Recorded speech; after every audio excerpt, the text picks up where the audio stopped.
guys, welcome to the Nat Rev MD Podcast, where we help private practices increase revenue, streamline operations, and then also just create a place where people like to be a part of.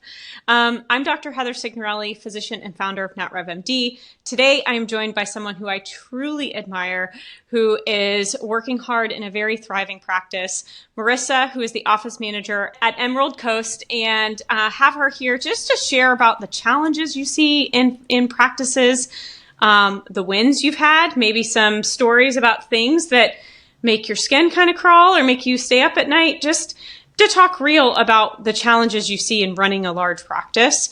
So thank you, Marissa, for coming and being on. Yeah, absolutely. Thank you for asking. Well, okay. So give me the scoop. Like, how did you end up and get into your role that you have now? Like, what's your background? So I started in 2008. I started in medical records. I was just looking for a job. And so I started in an orthopedic practice locally in Pensacola.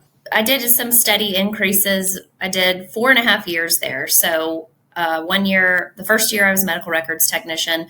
Then I moved on to scheduling. And then the last 2.5 years that I was there, I was the administrative assistant to the administrator. At that time, they were being bought out by one of our local hospitals. I had the opportunity to move on to operations support, which is the EMR side of things, the training of the MDs coming in, the employees, things like that. So when I made that transition, then I was there for about 1.5 years. They did big budget cuts to our department. We lost our entire support team. And so then that actually led me into a primary care office position. I mean, at that point, I had already had one of my children, actually 2 of my kids, and it was just a front desk receptionist position. I was there for about 4 years. That was primary care. And then after that, he ended up, the physician, he was just one single doctor. He ended up having a medical issue that forced him to close his practice. So then I was once again trying to find another job.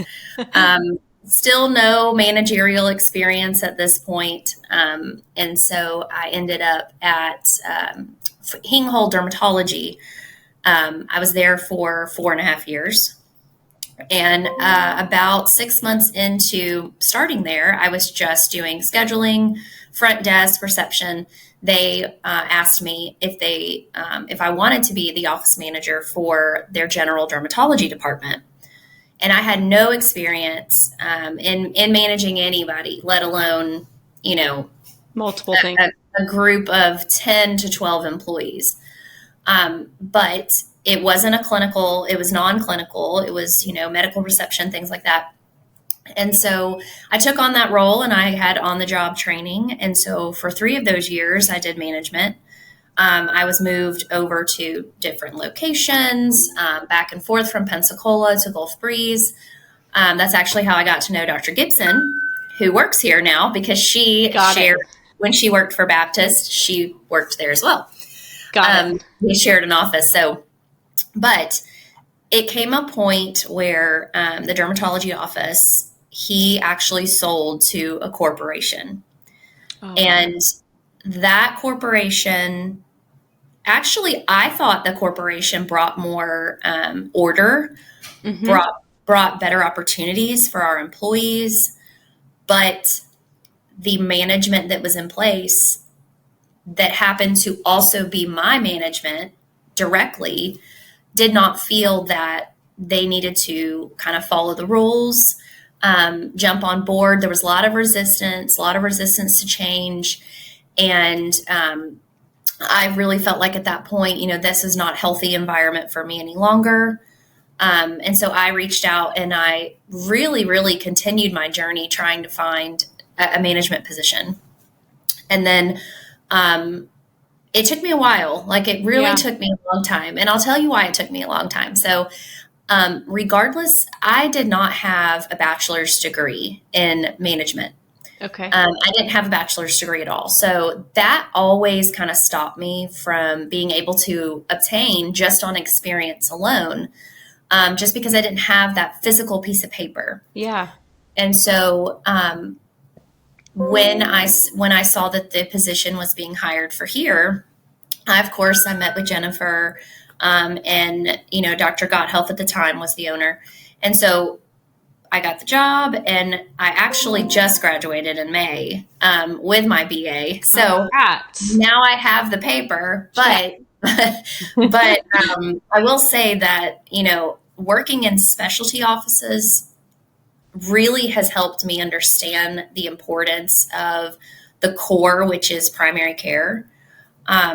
Just knowing how those offices work has really, really helped lead and guide and help the employees think like, we are the center for this patient care. It's very important that we have everything that we need for that. So, that's just kind of a little bit how I ended up here. And then, of course, I guess Dr. Gotthealth liked me and didn't want to get rid of me. So I'm still here.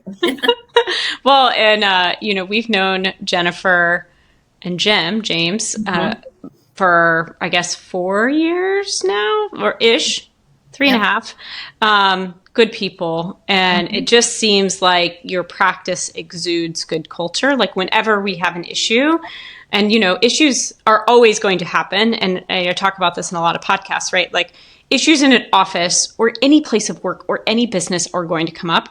And so I think it comes down to how do you communicate those things? How do you retrain people? How do you deal with, turnover and then retraining those people? And so obviously you've set a really good culture, a really good place. So talk to me a little bit about, kind of your staff today in the office, and maybe a little bit about how, what are some of the strategies you use to set that culture? Is it team huddles? Is it, regular one-on-ones, or is it something completely different?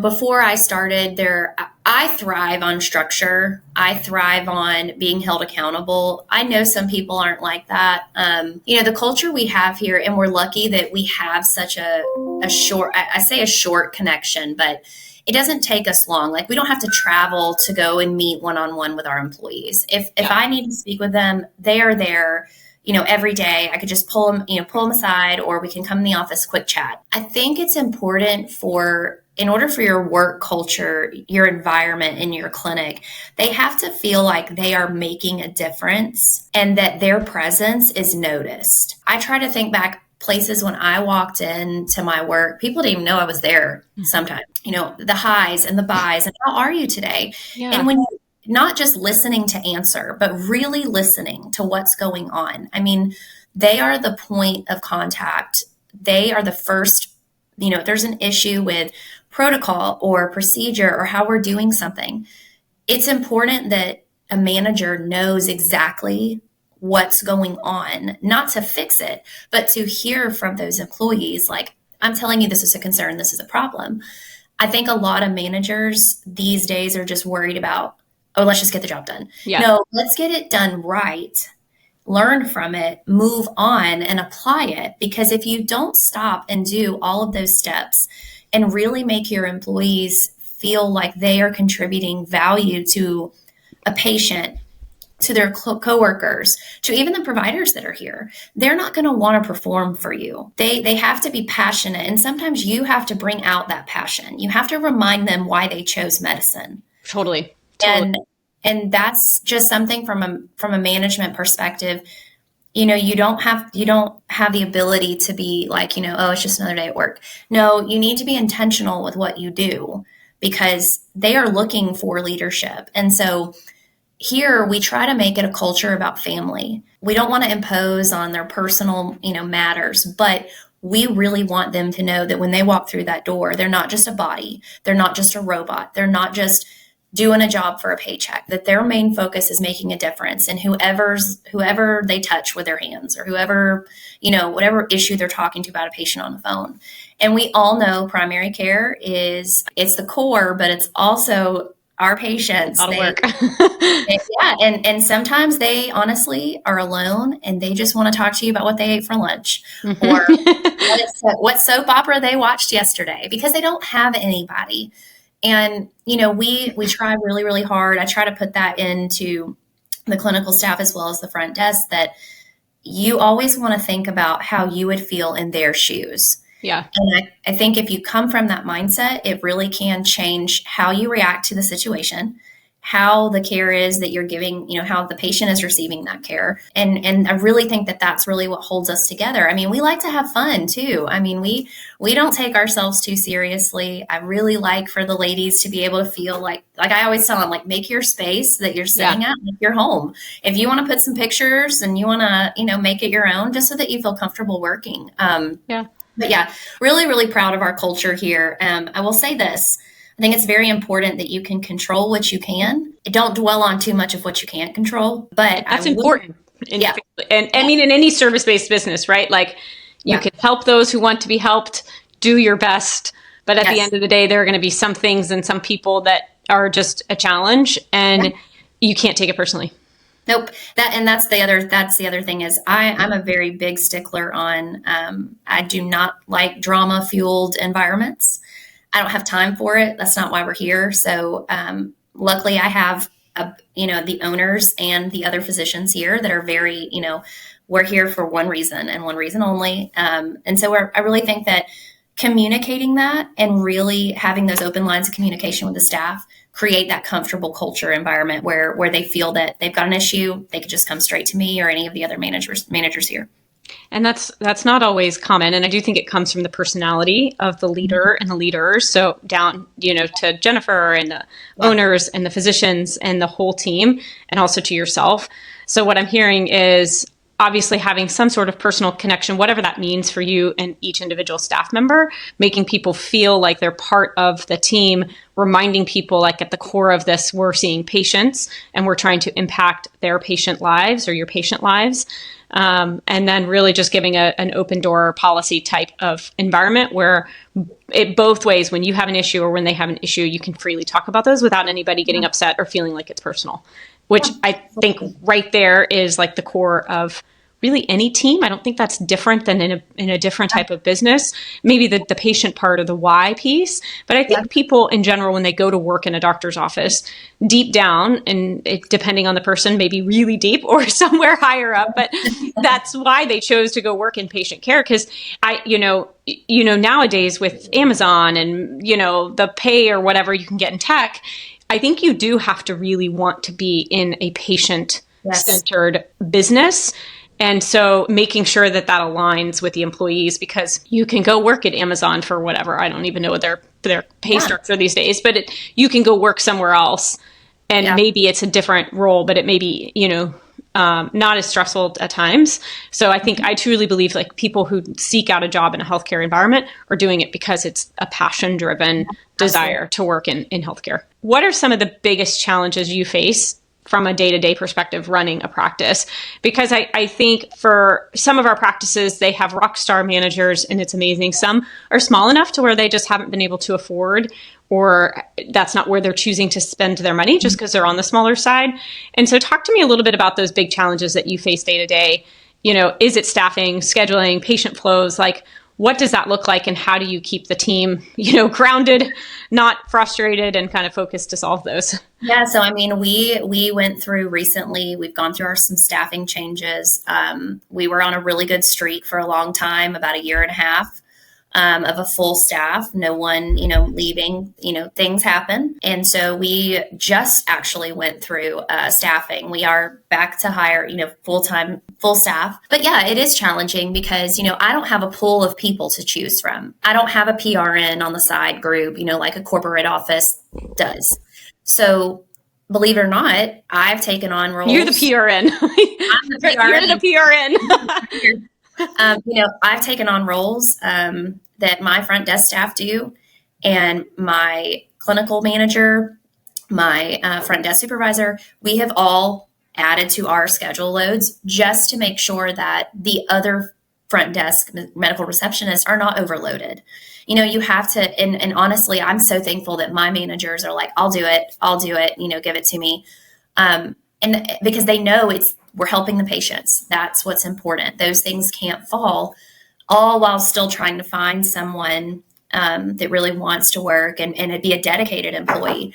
It's really been a challenge for us, really the staffing. And it's really hard to find good people. Mm-hmm. It's really, really hard. I always say, I think COVID just ruined us. And, I'm not saying that like working from home is bad or remote. What I'm saying is I think it has created a lazy generation, even just resumes that I get. Yeah. I'm like, really?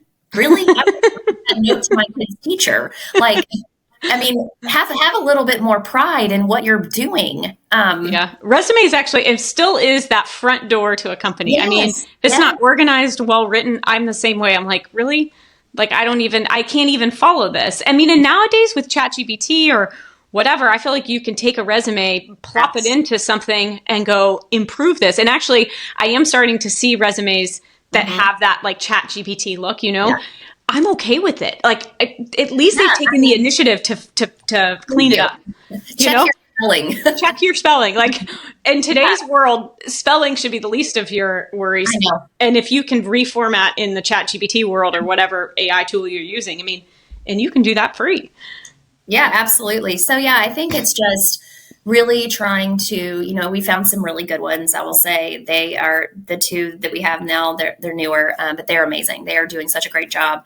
But really for me personally, challenges are constant changes with insurances, making sure you have the most up-to-date information. I've just gone through credentialing hell, as I call it. And I don't have a background in credentialing. Doesn't mean I try to defeat myself from getting all the knowledge that I can.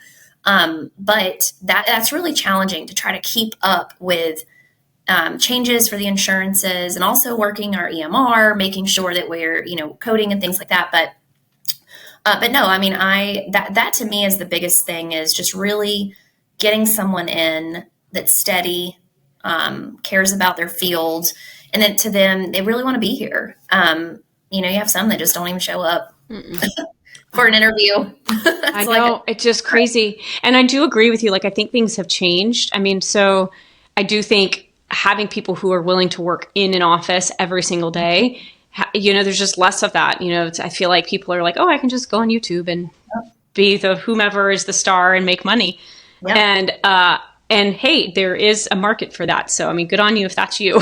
But it is hard to find really good mission-driven people. And again, I think one of the things that's so different about this space is in healthcare, you're not getting a raise every year. I don't mean you personally. I mean, the practice is not getting a raise every year, right? Unless you're producing more volume.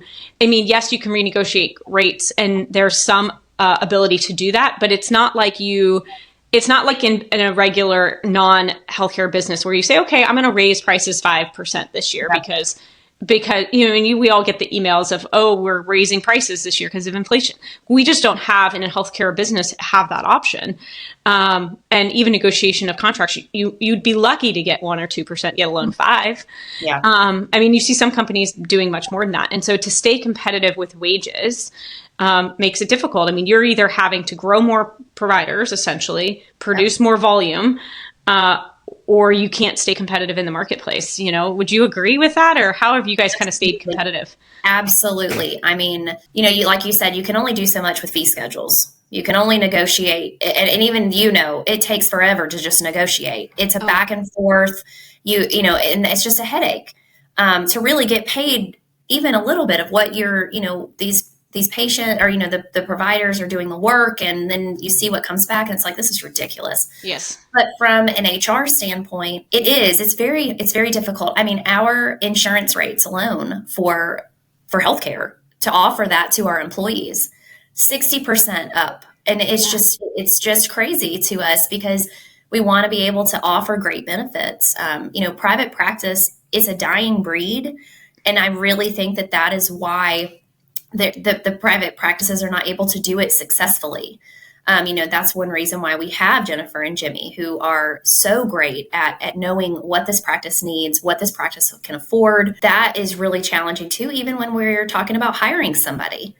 The biggest thing for me is, they can go down the street to a corporation, get maybe a higher pay rate, but they're going to lose that one-on-one connection. Mm-hmm. They're going to lose the ability to have a schedule that works for them. Mm-hmm. I always say I have 3 kids. I always say I traded my sanity when I left one job, my past job, and came to this one. It wasn't for higher pay. It was a straight lateral transfer. I didn't try to negotiate that because I wanted to be able to have my career and have my life, my family.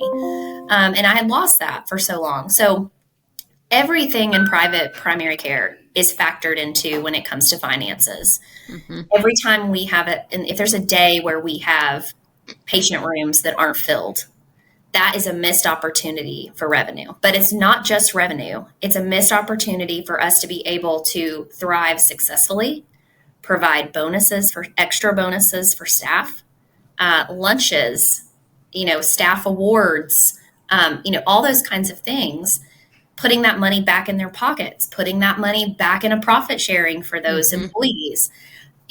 So it's very important that our clinics stay full, that we're always thinking about that factor of, and really Jimmy has taught me that, yeah. When you put all the numbers out, if you have empty patient rooms, you have room to make revenue. You have more room to see more patients. And really that is the main thing that is the driver for us to be successful. Some practices cannot do it. And that's why they just bend the knee and then they go to a corporation. And their biggest complaint after doing that is, you know what, I don't have one-on-one with my patients anymore. Like, I feel like this is like all about numbers now. This is all about money. I can't really practice how I want to practice. And so, we don't want to get ever to that point. And so that's really why we've created the environment that we have and the drive to just keep on doing what we're doing. And is everybody, kind of to that filling the patient rooms, is everybody, front desk, yourself, involved in filling those patient rooms, calling patients, saying that you've got appointments that we haven't seen you in a year, it's time? Like, how do you manage that piece? Most of our patients, they're seen every 3, 6 yearly. We're also a part of Allidaid, which is an ACO.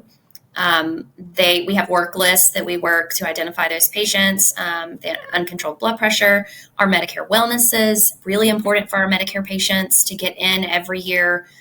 Most of them have chronic issues, so we already see them more than once.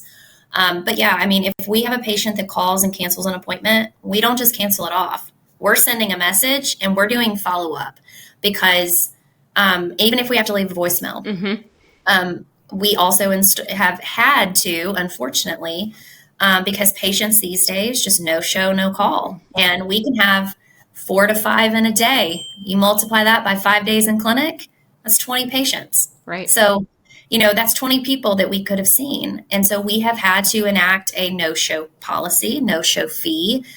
We go one step further. If they've got that no-show fee on that chart, they have to pay that before they can make another appointment. Yep. We really do use, and I have personally used the going out to dinner or the groceries analogy. You can't go to the store and pile up your cart and just walk out like, oh, I can't pay. It's the same thing with, healthcare. With healthcare.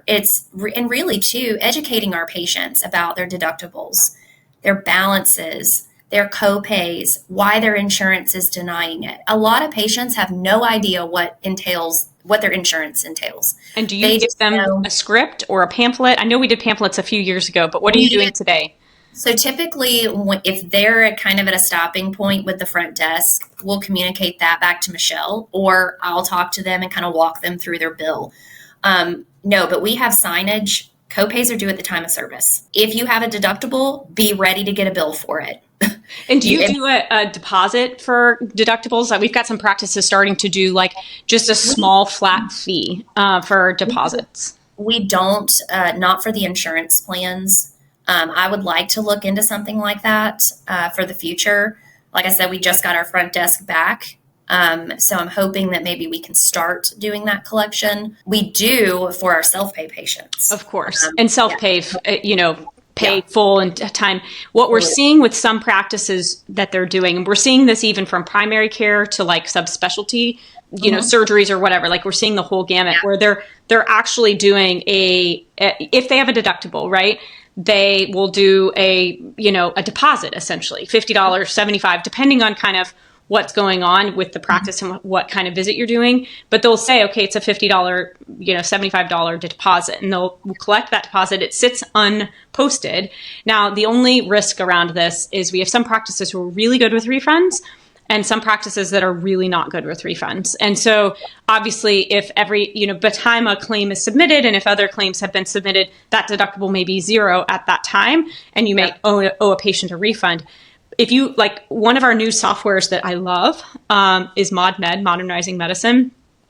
It is a beautiful software, and they have a refund button. You just push it, and it's like refund, and it refunds the patient back to the credit card that they put it on, sends them an email. It is. I did a webinar for the EMR because I love the feature so much. Yeah. I know it's silly, but it just because how much time do you spend on refunds? Like, I mean, not if you have them. Yes. I mean, we do try to identify the refunds for the patients. I will say that our out of network policy has really, really helped. Yes. Enacting those payment plans, the recurring payment plans has really, really helped. Yep. It's really actually, and we've had people default on them. We've had people, and unfortunately they get educated and then they're like, oh, I better not do that, or, and the thing I love about our office is I am more than happy to work with a patient that has a balance. If you're working with us and you are aware of it and you are doing everything as a patient, that you can do to make right your balance, I'm going to meet you with that same energy. We're not going to deny anybody care, but in healthcare, there has to come a point because we lose money. Every medical facility loses money when they provide free care. And essentially that is what it is. And it's not just a runny nose. It's somebody, who has really serious chronic issues. And so that's really something that we have tried very, very hard on the front end to make sure that we are collecting those balances. I will say the staff here, any other office I've ever worked at, I rarely have to be like, why wasn't that balance collected? They are very, very good. They've got their screen, as I call it, their, start over here and end over there. They go from left to right to make sure that we are not missing anything. And they're also not afraid to say, you know what, I don't know why you have a balance. Let me go ask my office manager. She's going to explain it better. But yeah, I mean, and I know the economy is bad. I'm well aware of that. But, you have to remain diligent. You have to remain strong on your front end that you have to collect those copays. You have to pay those. That is your agreement with your insurance. That is not your agreement with our office. I had a patient actually tell me yesterday, well, why did your office charge me a deductible? And I said, well, we didn't charge you a deductible. You haven't met your deductible, and you're going to need to call your insurance about that because you have a contract with them that says you're going to pay this amount and then they're going to kick it in. And he's like, oh, I didn't know that. And I'm like, oh, okay, well, it's rough. But I think, so what I think your office has done well, and I've got one more eligibility question because it's like the hot topic of everything, but I think what your office has done well is even in the face of turnover, even in the face of staffing changes, you train them. Like, it's not magical that the front desk people show up and know how to collect balances. Yep. You've trained them how to do that. You've told them what to do. Do you write scripts or anything for them, or do you just kind of do that on an as you go training? They do have some scripts. I was told a very, very long time ago, probably years ago, that if you're trying to collect money from a patient, you don't say, would you like to take care of your balance today? You say, you have a $20 balance. We take cash, check, or credit card. You don't ever ask them. They, already know. Everyone knows. Unless your house burned down and your address is wiped from the earth, you get a statement. You know if you have a balance. So I think really the sternness and really being aware of that patient's account that's in front of you. You have a balance. it's due today. How would you like to pay is the only question that you should ask. So I think getting them to, and we not only do that with our, not just with our financial verbiage, it also is put into appointments and hospital follow-ups. Can't capture those TCMs if we're saying to the patient, do you need to follow up with that? No, Miss Jennifer got a notification. You went to the ER. She wants you to follow up in office. We can get you in today, tomorrow, those kinds of things. Yeah. It's not a question. This is what is needed for the practice, for your health, for your XYZ, and this is what's happening. And they can say, no, I'm good, or I'm going to follow up with specialty. But I really think it's the tonnage, the verbiage, the way you present it to the patient, that this is what we're doing. This is what we need from you, and not really giving them any kind of wiggle room for that. So. Yeah, this is not optional. All right. So one thing, we've been billing for your practice for 3.5 years, I think now, something like that, 2022. And eligibility is always the fun topic. And yes. I feel bad for practices. I feel bad for front office staff because I feel like in this ever-changing rule between COB, coordination of benefits, true eligibility checks, and an easy way to do that, which there isn't a great way to do this. It's a pain in the rear end, no matter what you do. Like, how do you work with your staff on those eligibility expectations? Because I know you hate when we ping you about eligibility, and we hate having to do it. And so it's like, how do you manage that? Because your office in general, like of all of our offices, you guys do a great job with this. We've had some hiccups as you had new staff and then you work through those. But like, how do you handle that? Because it's a pain. So it is a load. You can't, we see, each of our providers sees about 20 patients a day. We tops have 4 providers in office. So every day. That's every day. So you can't do them a week in advance. They have to be done daily, 1 to 2 days. And they have to be worked every day. What Kristen has really, really done that has helped the front. So there is a sheet that they have every day of assigning who is in charge of what. So for example, my front desk person from 8 to 11, she's working only on new patients. My other person during that time, she's on verifications. But in the afternoon, that verification load goes to my other person. So they have specific duties so that we can ensure that every item that has to be done by them is being worked on, not by the same person, but every day, so that they can't get off task.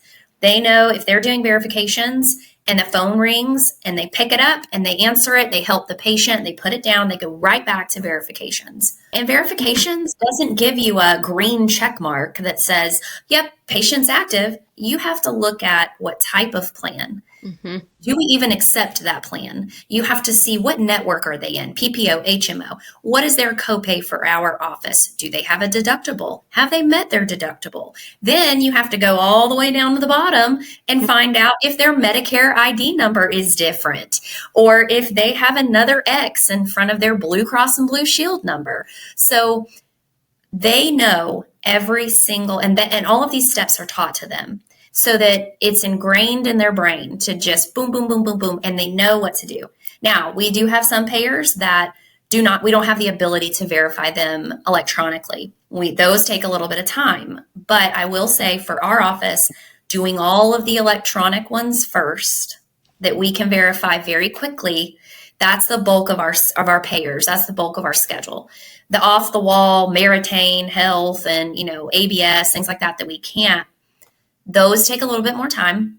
But once again, even the information that we can't do electronically, we're transferring in manually. And I really, really think that before I got here and before we started doing verifications, we have dramatically seen a less amount of issues insurance-wise. I don't have a lot of reaching out saying, hey, this is, No. But I really think it starts with educating the front desk. For example, if we get a new insurance card that starts populating beginning of the year, or we know of a new plan, the minute we get that card, we're making copies. We're blacking out patient names If it's one we can't take, we're like, nope, put this on your no fly zone. We cannot that's a see good it. idea. So that they can physically see, because you can sit there all day and tell them the name of an insurance that just populated. They're not going to know that. So, but also how to enter in a TRICARE. I mean, I know TRICARE IDs have gone back and forth. One day it's the DOD number, one day it's the social, one day, I mean, they go back and forth. Even knowing how to load a Medicare patient's plan, that red, white, and blue card, what items come secondary to that, not replacement plans. That's a big kicker to know that, we have a lot of patients who will hand us everything. They hand their red, white, and blue, but they've got Florida Blue Medicare, which takes the place of it. So really educating staff and having those pictures to show them, no, if a patient hands you this, it goes this way. This is the way you put it in. And so really that's helped them to understand, but it changes all the time. So you really can just give them, and I think for us, for the verifications, we've also started calling our patients that have inactive insurance when we are verifying it prior to them coming in. We're not waiting for them to show up at the front desk. We are calling them, reaching out, saying, you have an appointment tomorrow. I need your insurance card, pictures of it. You can email it to me. We have a texting feature. But we have to have that before you step in office, because if we can't verify it, we won't be able to see you that day. And that's really huge. I mean, this whole process is huge because it is in depth. It's a game changer. And it is from a denial perspective, right? Like you guys have some of the lowest denials, I think, of any of our, just like less than 1%. I mean, it's crazy low. Now, primary care in general, if there's denials, it's typically either a major coding issue or eligibility. Eligibility 9 times out of 10 is the main issue we have with any of our practices. And yours just, again, in the grand scheme of things, you guys have an extremely well-oiled machine when it comes to eligibility. Well, we've really taken it serious from the things that you guys have pointed out. I mean, I want to know if my staff's doing something wrong. That's the only way you learn. If you're doing it wrong and you're not being told it's wrong, right? You gotta tell somebody, because we're just going to keep doing it wrong. And so I really think that feedback alone is, and I came into, I'm going to be very honest with you. I came into a billing nightmare. You did. We did too.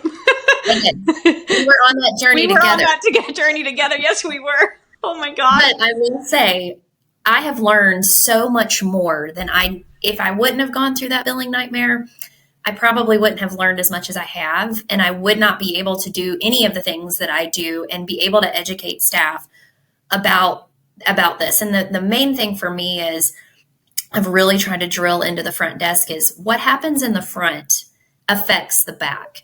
It affects every single part of it. It affects if that patient can get that medication. It affects their prescription benefits. When it comes to the providers, it affects the way they have to code something. Mm-hmm. And it's not just the insurance part. It's how you schedule something. You can't schedule a preventative annual for a 69-year-old male. That's a Medicare wellness visit. Mm-hmm. Because it's going to deny. So it's really about, if you get it right on the front end, you have a less headache on the back end. And I always tell them what happens in the front affects the back, but what happens in the back also affects the front. Mm-hmm. We used to have a culture where just grab the patient, just go ahead and pull them back. And I'm like, no, ma'am, we have these little buttons and they're in progress. So while the front desk is doing what they need to do, they're in progress. The back staff can see that. When they are done, they change to in, which means you can come grab that patient. And so, nobody wants to leave their desk to run back and get an insurance card when we've already taken a blood pressure and done vitals. No, especially when that defeats the whole purpose of, okay, so now if you do need to collect a copay and have that conversation and they're sitting there with a blood pressure cuff or in a gown and, then you're in this whole awkward situation and then you miss your opportunity because if there is a balance or if there is an issue and then you're already seeing the patient, what are you going to do? Not see them at that point? No, And once those patients are in that situation, they're looking for every exit door to not walk by your front desk. Right. It just happens. It is. I mean, it's just, and I've even gone as far too as trying to educate our medical assistants. This is how you can tell if the patient has a balance. If you get in there and that patient starts talking about all this kind of stuff, kind of take a minute and look back and be like, oh, okay, well, this is why you were told this, but let me let you talk to somebody. I don't want you to let them leave here because they're not going to answer that phone when I call. No. Or when our front desk is calling. We want to get resolution, but we also want to make sure that our patients are educated that this is what our practice expects.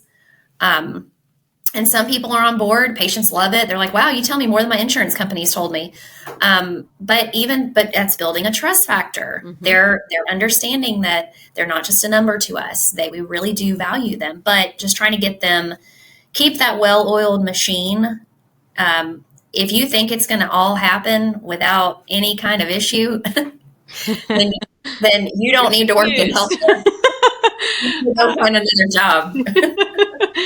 I do think it's having that expertise, it's setting the right culture, it's training, it's communication, which we've all touched on today. And that makes your office a joy to work with. And those billing moments we had in the past when we first took on the account, I'm so glad that those are no longer there and that we're in a better spot. Those first few months there were difficult, just, the vendor and everything. Like, that was not fun. But we got through it. And now I feel like you guys are rocking and rolling. And it's just been great to work with you guys. Your entire office is easy to work with, organized. When we've got an issue and when you've got an issue, like, it's just like, okay, come to the table. Let's fix this. Yeah, absolutely. So it's been great to work with you guys. Well, thank you for your time today, sharing kind of all of these little nuggets I think are really important for other offices who may not have this all down yet. I think it's inspirational to hear from other offices that it can be done. Yep. And it is possible. So I love it. Well, thank you very much for being on today. And I hope you have a good rest of your week.